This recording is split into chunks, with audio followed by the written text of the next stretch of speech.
This time we show a milk carton recycling machine. Milk cartons are made of paper and plastic. So how to separate these two to achieve the purpose of recycling? First of all, the material used this time is shredded milk cartons. The milk cartons enter the paper-plastic separator along the conveyor belt. The paper-plastic separator will first knead the milk cartons and separate the paper and plastic in the first step.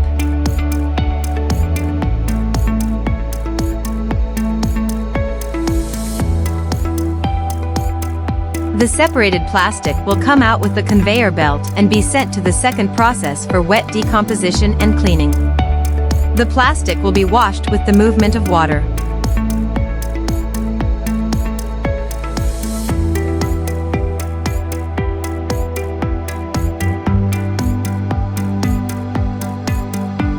The cleaned plastic enters the third process to be dried.